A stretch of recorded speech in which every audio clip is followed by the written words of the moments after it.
Hello friends. तो आज के इस वीडियो में मैं बात करूंगा कि क्या चीज़ें आपको जब भी आप अब्रॉड ट्रैवल करने वाले हैं तो आपको नहीं लेके जानी चाहिए, क्या चीज़ें आपके लिए यूजलेस हो सकती है अगर आप लेके जा रहे हैं तो। एंड उसके बाद बात करेंगे कि क्या चीज़ें आपको पास होनी ही चाहिए जब आप ट्रैवल कर रहे हैं अब्रॉड के लिए। तो जो लोग मुझे नहीं जानते उनके लिए मैं बता दूं, मेरा नाम है ईशान मलिक और मैं यहाँ पर यूके में स्टूडेंट्स की हेल्प के लिए वीडियोज़ बनाता हूँ और मेरे से बनती हर तरह की कोशिश करता हूँ उनकी हेल्प करने की। तो जो लोग भी मेरे चैनल पर पहली बार आए हैं please subscribe the channel. And चलिए आज का वीडियो शुरू करते हैं। तो सबसे पहले जो मैं बात करूं कि क्या आपको नहीं ले जाना चाहिए वो है अननेसेसरीली क्लोथ्स। बहुत सारे कपड़ों की कोई ज़रूरत नहीं होती है आपको, उसमें भी अगर आप अपनी home country India, Pakistan, Bangladesh, Sri Lanka यहाँ से अगर लेके जा रहे हैं तब तो बिल्कुल ही ज़रूरत नहीं है, क्योंकि हर कंट्री का अपना एक वेदर होता है और उस वेदर के अकॉर्डिंग उस कंट्री में अकॉर्डिंग के कपड़े अवेलेबल होते हैं यूजुअली। तो हर कंट्री में यहाँ पर आने के बाद एक दो पैर आपको खरीदनी ही पड़ती है यहाँ से, क्योंकि जो इंडिया का जो वेदर होता है वो यूके के वेदर से बहुत अलग होता है एंड यहाँ का जो मटेरियल है वो बिल्कुल अलग है जो हम इंडिया में पहनते हैं। ऑब्वियसली अगर आप यहाँ का मटेरियल इंडिया में लेके जाओगे तो ऑब्वियसली वो इंडिया के लिए इतना अच्छा नहीं रहेगा। आई मीन नॉट, मैं क्वालिटी की बात नहीं कर रहा हूँ, मैं in terms of weather suitability के अकॉर्डिंग बोल रहा हूँ कि वो इस हिसाब से वो अच्छा नहीं रहेगा इंडिया अगर आप या पाकिस्तान अगर आप अपने कंट्री में लेके जाते हैं तो। लेकिन फिर भी मैं यहाँ पे कुछ लोगों के लिए एक्सेप्शनल बोल देता हूँ, क्योंकि आप यूके जा रहे हैं, कनाडा जा रहे हैं या यूरोप जा रहे हैं या इस तरह की किसी भी ठंडी जगह पर जा रहे हैं तो फिर भी ठीक है कि अगर तो आप इंडिया के नॉर्थ साइड में रहते हैं, हिमाचल की तरफ रहते हैं या कश्मीर के पास रहते हैं या इस तरह की, और इवन दिल्ली के ऊपर, दिल्ली या दिल्ली से ऊपर आप कहीं भी रहते हैं इंडिया में, तो हो सकता है कि वहाँ जिस तरह की ठंड पड़ती है और वहाँ पर जिस तरह के विंटर वेयर्स आप लोग पहनते हैं वो फिर भी एक बार पॉसिबल है कि यहाँ पर चल जाए। लेकिन फिर भी आप एक जैकेट से ज़्यादा वहाँ से बिल्कुल मत लाइएगा, क्योंकि आपको वहाँ से लाने के बाद भी यहाँ से जैकेट या यहाँ से विंटर वेयर खरीदना पड़ेगा ही पड़ेगा, नो मैटर व्हाट, आप चाहे कुछ भी करें। एंड कपड़े तो बिल्कुल ही मत लेके आइए इंडिया से, क्योंकि कपड़े यहाँ पर अच्छे भी मिलते हैं, सस्ते भी मिलते हैं और एटलीस्ट सस्ते ना मिले तो एटलीस्ट इंडिया के रेट में तो यहाँ पर मिल ही जाते हैं। तो कपड़े वगैरह तो ज़्यादा भर के लाने की कोई ज़रूरत नहीं है। आप 5-6 जोड़ी ले आओ, ज़्यादा से ज़्यादा 6-8 जोड़ी ले आओ, उससे ज़्यादा की ज़रूरत ही नहीं है। बाकी अगर मैं कपड़ों में ही कहूँ तो आपको इंडिया से क्या लेकर आना चाहिए, 2 जोड़ी आप थर्मल्स ले लीजिए। यहाँ पर भी जो थर्मल्स मिलते हैं ना वो यूजुअली मेड इन इंडिया ही मिलते हैं। तो ये मेरी आपसे एक रिकमेंडेशन रहेगी कि अगर आपको कुछ कपड़ों में ही लाना है इंडिया से तो आप थर्मल्स ले लीजिएगा। इसके अलावा अगर मैं बात करूँ तो चद्दर वद्दर लाना ये सभी यूजलेस चीज़ है। आई मीन ओढ़ने का कुछ भी आप लाएंगे वैसे तो अगर इंडिया से तो आप रज़ाई ला ही नहीं सकते, लेकिन जो भी है रज़ाई आपको यहीं से लेनी चाहिए, क्योंकि यहाँ की क्वालिटी के अकॉर्डिंग ही वो बनी होती है। तो इंडिया से प्लीज़ ऐसी कोई बहुत ज़्यादा चद्दर है ओढ़ने वाली चीज़ें, चद्दर वगैरह वो सब ज़्यादा लेके मत आइएगा। आइडियल तो यही है कि आपको पहले दिन अपना सामान रख के सबसे पहले ब्लैंकेट लेने जाना चाहिए। चाहे लॉकडाउन है, क्वारंटीन है, तो आप किसी को भी पहले से करा के रखिए। इवन अगर आप स्टूडेंट अकोमोडेशन में चेक इन करते हैं तो वहाँ पर आप एडिशनल कॉस्ट पे करके उनसे कुछ इस तरह के पैक खरीद सकते हैं, जहाँ पर वो लोग आपको ब्लैंकेट भी देंगे एंड आपको ये सब मैट्रेसेस एंड वो सब भी देंगे। इवन वो तो टॉवल नैपकिन भी देते हैं। तो उस केस में तो मैं आपको टॉवल नैपकिन लाने से भी मना करूँगा, लेकिन एक टॉवल तो ले आइएगा अपने लिए, थोड़ा अच्छा वाला, मोटा वाला। तो इसके अलावा आपको क्या नहीं लाना चाहिए, सीवीज। आप अपने रिज्यूमे और सीवीज की प्रिंट आउट निकलवा के मत लाइएगा। यहाँ पर यूके में हार्ड पेपर वाली सीवीज कोई एक्सेप्ट नहीं करता है। एक तरह से किसी ने तो मुझे बोला था कि ये क्राइम है अगर कोई एक्सेप्ट करेगा, या आप उसको ज़बरदस्ती देने की कोशिश करोगे तो भी बेकार है। मैं ज़्यादा से ज़्यादा अगर आपको लाना भी है तो 3-4-5 ज़्यादा से ज़्यादा सीवी ले आइए, अगर आपको फिर भी लगता ही है कि आपको ज़रूरत पड़ेगी। इसके अलावा आपको क्या लेकर नहीं आना चाहिए, अननेसेसरीली क्रॉकरीज, बर्तन और बड़े बड़े बर्तन, ये सब लेके आने की कोई ज़रूरत नहीं है। यहाँ पर बहुत सस्ते और बहुत अच्छे बर्तन यहाँ पर मिल जाते हैं। इवन अगर आपको सेकेंड हैंड बर्तन भी चाहिए तो वो भी मिल जाते हैं यहाँ पर। और इसके अलावा अगर मैं सबसे बढ़िया बोलूँ तो अगर अगेन मैं बोलूँगा, अगर तो आप लोग स्टूडेंट अकोमोडेशन में ही जा रहे हैं तो मेरी अपनी जो फ्लैटमेट है उसने यही करा था कि स्टूडेंट अकोमोडेशन हमारे किसी को एक्स्ट्रा 60-65 पाउंड्स पे कर दिया और उन्होंने एक पूरा कंप्लीट किचन सेटअप दिया है। वो किचन सेटअप ही इतना इतना ज़्यादा है कि मैं भी कभी कभार उसी का सामान यूज़ करता हूँ, अपना तो यूज़ भी नहीं करता मैं। यानी उसमें चाकू, छुरी एंड कांटे, चम्मच, सब चीज़ों का बहुत अच्छा सेट दिया। इवन बर्तन और छोटे मोटे कप्स, जार्स, कढ़ाई, वो सब उन्होंने दिया। कुकर को छोड़ के उन्होंने सब चीज़ें दी हैं जो भी यहाँ पर आपको एक बेसिक एक स्टूडेंट को लगती है या कहेंगे एक सिंगल पर्सन को लग सकती है। आपको अगर इंडिया से कुछ क्रॉकरीज में लाना भी है तो मैं आपको कहूँगा एक कुकर ले आइए, मिनिमम 3 लीटर का। अगर तो आप फैमिली आ रहे हैं, 2 लोग आ रहे हैं या 2 से ज़्यादा आ रहे हैं तो ज़्यादा से ज़्यादा 5 लीटर का ले आइए। इसके अलावा कॉफ़ी मग रख लीजिए आप लोग, और एक रोटी का जो तवा आता है ना वो ज़्यादा से ज़्यादा रख लीजिए, एक पैन।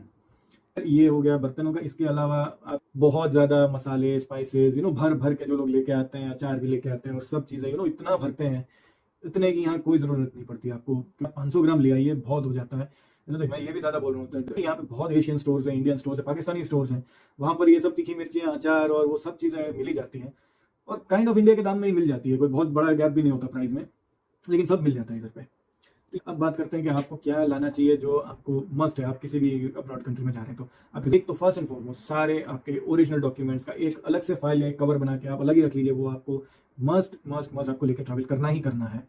आपका जो भी है एकेडमिक डॉक्यूमेंट्स, आपके सीवीज, आपके ज्वाइनिंग लेटर्स, हो सके तो आखिरी 2-3 पे स्लिप भी रख लीजिए, एटलीस्ट आखिरी जॉब की आपकी 2-3 पे स्लिप भी होनी चाहिए अगर पॉसिबल है तो। आईटी रिटर्न, ये सब जो भी है पिछले 2-3 सालों का, ये सब आप रख लीजिए, क्या पता। और कभी अगर आपने कोई बिजनेस किया हुआ है तो उसके जो भी डॉक्यूमेंट्स हो वो सब आप एक अलग फाइल बना के अपने साथ लेके ट्रैवल करिए। कुछ पता नहीं है कब क्या जरूरत पड़ जाए, किसकी जरूरत पड़ जाए। इसके अलावा मैं अगर बोलूँ तो आपके जो भी गवर्नमेंट डॉक्यूमेंट्स हैं, आपका बर्थ सर्टिफिकेट, आपका voter card, pan card, at least अगर ये ओरिजिनल नहीं रखना है तो इसकी जेरोक्स तो रख ही लीजिए अपने पास, या कहेंगे एक ट्रू कॉपी जैसा बना के आप अपने साथ लेकर आइए, ट्रैवल करिए उसके साथ ही। इसके अलावा आप जो ओरिजिनल आपको लाना चाहिए वो है इंडियन ड्राइविंग लाइसेंस। यूके में तो एटलीस्ट इंडियन ड्राइविंग लाइसेंस पे आप 1 साल तक ड्राइव कर सकते हैं, तो वो आप ओरिजिनल ही लेकर आ जाइए। इसके अलावा आप सबसे ज़्यादा जो आप करिए वो है अपनी रिसेंट मेडिकल हिस्ट्री के जो भी, या जो भी आपका मेडिकल का जो भी एक हिस्ट्री का जो भी हो, वो आप साथ में रखिए, उसके डॉक्यूमेंट्स। एंड मैं स्ट्रांगली रेकमेंड करूंगा कि आप निकलने से तो 1 महीना पहले एटलीस्ट आप अपना फुल बॉडी चेकअप करा लीजिए निकलने से पहले। और अगर कुछ मेजर निकलता है तो कोशिश करिए कि इंडिया या पाकिस्तान से ही सॉल्व करा के आ जाइए, क्योंकि अगर यहाँ पर अगर आपको प्राइवेट मेडिकल में जाना पड़ा तो वो बहुत ही एक्सपेंसिव होता है। तो ये मेरी बहुत ही स्ट्रांगली रिकमेंडेशन है कि आप अपना जो भी है फुल बॉडी चेकअप अपनी होम कंट्री से करा के आइए। बाकी जो आपको रखना चाहिए वो है फुल वीज़ा पेपर्स। इसकी एक अलग फाइल रखिएगा जो आप एयरपोर्ट पे भी अपने साथ कैरी करेंगे, जिसमें आपका कैश लेटर हो सकता है, आपका वीज़ा लेटर हो सकता है, एंड जितनी भी आपका मेडिकल सर्टिफिकेट जो भी आप मेडिकल टेस्ट कराते हैं फॉर यूके या जो भी दूसरी कंट्री के लिए कराते हैं, वो एक वीज़ा फाइल अलग रखिए, और वो तो आप अपने साथ ही कैरी करिए अपने हैंड लगेज में, या जहाँ भी या जिस भी, अगर आप शिप से ट्रैवल कर रहे हैं किसी भी रीजन से, तो वहाँ पर इन शॉर्ट इमिग्रेशन काउंटर पे आपके पास वो फाइल हैंडी होनी चाहिए, चाहे आप इंडिया या पाकिस्तान से बॉर्डिंग कर रहे हो उस वक्त भी, और यूके में लैंड कर रहे हैं उस वक्त भी। दूसरा, मेडिसिन। अगर किसी को कुछ भी प्रॉब्लम है या कोई भी इंसान मेडिकेशन पर है किसी भी तरह से, और हम में से कईयों को होता है कि दूसरी कंट्री की दवाइयाँ या तो सूट नहीं करती या हमें नहीं पता होता है, अनसर्टेनिटी होती है, तो we can't say anything about that कि आपको क्या, तो आप अपनी वो दवाइयों का थोड़ा अच्छा स्टॉक लेकिन प्रिस्क्रिप्शन के साथ रखिएगा, डॉक्टर के प्रिस्क्रिप्शन के साथ। इसके अलावा कुछ Indian Ayurvedic herb and herbs में जो है वो मैं स्ट्रांगली रिकमेंड करता हूँ कि आप अपने पास एटलीस्ट 300 से 500 ग्राम के वो सब रखिए, जैसे कि अश्वगंधा होगा, शतावरी हो गई, शिलाजीत हो गया, ये सब जो कुछ आयुर्वेदिक हर्ब्स जो हैं ये आपको डेफिनेटली अपने साथ कैरी करने ही चाहिए। और यहाँ पर वैसे तो ये सब चीज़ें मिलती हैं लेकिन थोड़ी महंगी मिलती है इंडिया से, प्योरिटी का मुझे नहीं पता, मैंने यहाँ से अभी तक तो नहीं खरीदी। इसके अलावा बात करें कि आपको क्या इंडिया से ही लेकर आना चाहिए या अपने होम कंट्री से ही लेकर आना चाहिए। कॉस्मेटिक्स, साबुन, shampoo, tooth brushes, shaving kit, ये सब चीज़ें आप इंडिया या अपनी होम कंट्री से ही लेके ट्रैवल करिएगा। किसी भी दूसरी कंट्री में कॉस्मेटिक्स हमेशा ही बहुत महंगे मिलते हैं, लेकिन हाँ क्वालिटी हो सकता है कि यहाँ के हिसाब से बहुत अच्छी मिलती हो। बाकी अगर मैं थोड़ा लड़कियों के लिए अगर यहाँ पर बोलूँ तो आपका जो भी मेकअप का जो सामान है वो आप कोशिश करिए कि अगर आपको यहाँ से ना लेना हो तो इंडिया से ही थोड़ा बल्क में लेकर थोड़ा ट्रैवल करिए। एंड अगर तो अभी जैसे मुझे ज़्यादा नॉलेज नहीं है अबाउट लड़कियों के मेकअप के सामान का, लेकिन पता नहीं है, कहने को लोग बोलते तो हैं कि यहाँ पे ज़्यादा अच्छा मिलता है, तो आप देख लीजिए। अगर तो आपको लगता है कि आपको यहाँ से आप अफोर्ड कर सकती हैं तो यहाँ से ले लीजिएगा, वरना होम कंट्री से ही ले लेनी चाहिए, आई मीन इंडिया से ही या पाकिस्तान से। दूसरा, आप अगर तो ऑर्गेनिक और आयुर्वेदिक या हर्बल प्रोडक्ट्स ही यूज करते हैं अगर कॉस्मेटिक्स में, फिर तो मैं डेफिनेटली आपको बोलूंगा कि आप लोग सिर्फ और सिर्फ इंडिया से ही लेके ट्रैवल करिए। मैं बीच में कई ऐसे एनजीओज में या ऐसी संस्थाओं में मैं काम भी करता था जहाँ पर इस तरह के प्रोडक्ट्स बनाए जाते हैं या बेचे जाते हैं, इंडिया की मैं बात कर रहा हूँ। तो वहाँ पर मैंने बहुत सारे फॉरेनर्स को आते देखा था और उनको देखा था कि वो बोलते थे कि भाई ये सब चीज़ें हमारे यहाँ मिलती है लेकिन बहुत महंगी मिलती है, इसलिए वो भी जब लोग कभी इंडिया आते हैं तो वो लोग भी भर भर के लेके जाते हैं, इंडिया से ही लेके जाते हैं आयुर्वेदिक चीज़ें, हर्बल कॉस्मेटिक्स एंड ऑल। तो अगर तो आप इस तरह की चीज़ें यूज़ करते हैं फिर तो आप डेफिनेटली सिर्फ और सिर्फ इंडिया से ही लेके ट्रैवल करिए। अब इसके अलावा जो मैं बात करूँ कि आपको क्या लेकर ट्रैवल करना चाहिए, मैं उस तो वो है snacks and mouth fresheners. Mouth fresheners में भी मैं यहाँ साफ बोलूँगा मुखवास जैसे मुझे तो ऑलमोस्ट एक लत है, मुझे कोई पान मावे तम्बाकू की मैं यहाँ पे बातें नहीं कर रहा हूँ, मैं सुपारी वगैरह इन सब की बातें नहीं कर रहा हूँ।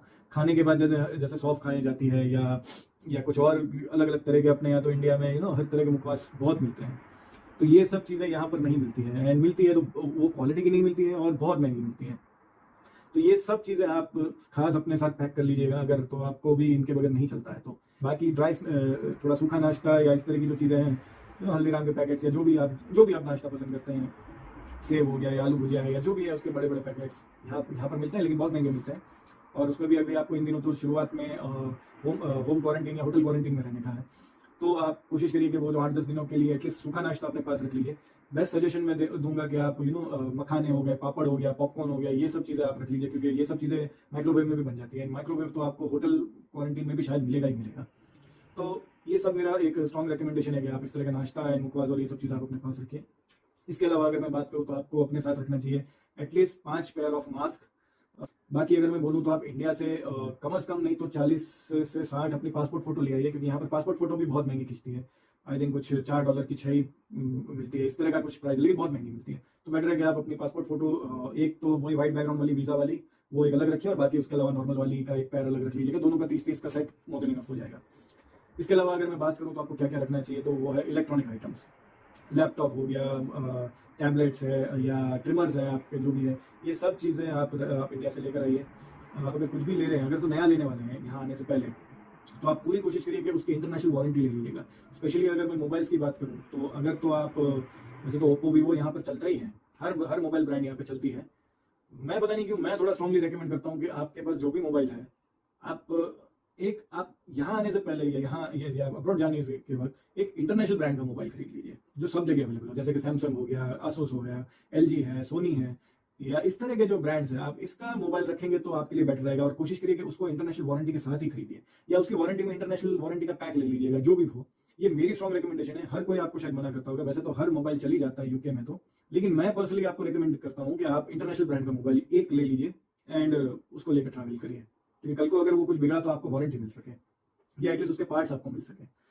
बाकी अगर मैं थोड़ा कहूँ कि आपको मोबाइल में तो 2 यूएसबी चार्जर आप रख लेंगे तो भी मोर देन इनफ है, या दो यूएसबी वायर्स चार्जर्स, वो एंड एडेप्टर में आप 2 यूनिवर्सल ट्रैवल एडेप्टर लेके ट्रैवल करिएगा। वैसे एक भी लेकर ट्रैवल करेंगे तो चलेगा, दूसरा आप यहाँ आकर भी ले सकते हैं, दाम सेम है, यहाँ इंडिया से लाएंगे या यहाँ से लेंगे दाम सेम पड़ता है। इसके अलावा अगर मैं बात करूँ आपको क्या रखना चाहिए, तो 2 सेल्फी स्टिक बहुत ही नेसेसरी है। यहाँ पर मिलती है नहीं मिलती है मुझे नहीं पता है, मैंने अभी तक नहीं देखी, लेकिन क्या पता यहाँ पे मिलती भी होगी तो पाउंड में मिलती होगी, तो महंगी मिलती होगी, अपने यहाँ बहुत सस्ती मिल जाती है। तो 2 सेल्फी स्टिक रख लीजिएगा, थोड़ी अच्छी क्वालिटी की रखेंगे तो बेटर है, टूटे नहीं वैसी। बाकी अगर मैं बात करूँ आपको क्या रखना चाहिए, तो आप एक टम्बलर या कहेंगे एक डब्बा रख लीजिएगा अपने साथ। अगर तो आप अंग्रेजों वाला सिस्टम अपना सकते हैं तो well and good, toilet paper are really good. अगर तो आप वो कर सकते हैं, नहीं कर सकते तो अपना देसी तरीका डब्बा लेके आपको अपना काम कर लेना है। तो वो उसके अलावा भी ट्रैवल बिदेत करके चीज़ें आती हैं, मैंने खरीदी थी लेकिन वो कुछ काम की नहीं है। ये इस तरह का ट्रैवल बिदेत भी एक चीज़ आती है, लेकिन ये वैसे कुछ काम का नहीं है, ये इसमें इतना फोर्स नहीं आता। लेकिन हाँ, अगर आपके साथ कोई छोटा बच्चा ट्रैवल कर रहा है, बहुत ही छोटा है, तो वहाँ आपको हो सकता है कि ये काम आ जाए। तो खैर ये भी आप रख सकते हैं, पर मैं इसका कोई रिकमेंडेशन नहीं देता, ये कुछ काम का नहीं है। बाकी स्टेशनरीज में अगर मैं बोलूँ तो कोई इंडिया से या कहीं से भी कोई बहुत किताबें या कुछ ऐसा भर के लाने की जरूरत नहीं है। 2 ज़्यादा से ज़्यादा नोटबुक आप ले लीजिए, वैसे तो वो भी जरूरत नहीं पड़ती है, आपको सब कुछ नोटपैड में ही लिखना होता है, या कहेंगे आपको इवन लेक्चर में भी जाना है तो ये टैबलेट या लैपटॉप लेकर ही मोस्टली तो जाना होता है। बट फिर भी आप 2 ज़्यादा नोटबुक ले आइए, और 4-5 पेन ले लीजिएगा। आप क्या लिखोगे ज़्यादा से ज़्यादा, हाँ आप में से कोई डायरी लिखने का शौकीन है तो वो पूरी बात अलग हो गई, वो आप अलग से आप अपना लिख कर सकते हैं। तो बाकी मैं यहाँ पर स्पेशली कुछ डायबिटिक लोगों के लिए एक चीज़ बोलना चाहूँगा, या उन लोगों के लिए मैं बोलना चाहूँगा जिनसे ठंड ज़्यादा बर्दाश्त नहीं होती है। आप लोग कोई भी शर्म मत रखिए और कोई संकोच मत रखिए, लेकिन आप अपने लिए एक एडल्ट डायपर का पूरा सेट लेकर आइए, जो भी 10-12 का जो सेट लगता है वो। यहाँ पे बहुत ठंड होती है, उससे भी ज़्यादा हवा बहुत तेज चलती है यहाँ पर, एंड उस हिसाब से ठंड लगती रहती है। एंड जब भी आप बाहर जाते हैं तो ऑब्वियसली थोड़ा प्रेशर थोड़ा लगता रहता है उसमें। तो जिसमें आप में से जिसको भी किसी को डायबिटीज़ है या कुछ इस तरह की प्रॉब्लम रहती है, तो आई स्ट्रांगली रिकमेंड कि आप एडल्ट डायपर्स रखिए अपने पास, और पहनिएगा भी, क्योंकि वो पहनने की शर्म उतनी नहीं है जितनी अगर आपका उसके बाद जो अगर कुछ लीकेज हो रहा है, और वो शर्म उससे बड़ी रहेगी। तो मेरा ये स्ट्रांगली रिकमेंडेशन है। तो ये था आज का complete video and complete list of the things कि आपको क्या लाना चाहिए क्या नहीं लाना चाहिए। अगर आपको ये वीडियो पसंद आया है तो please like the video, share with your friends and family, and shop accordingly, and comment in the video अगर मेरे से कुछ रह गया, या आप अगर और भी कुछ इसमें पूछना चाह रहे हैं तो। And thank you for watching the video and hope to see you in the next one.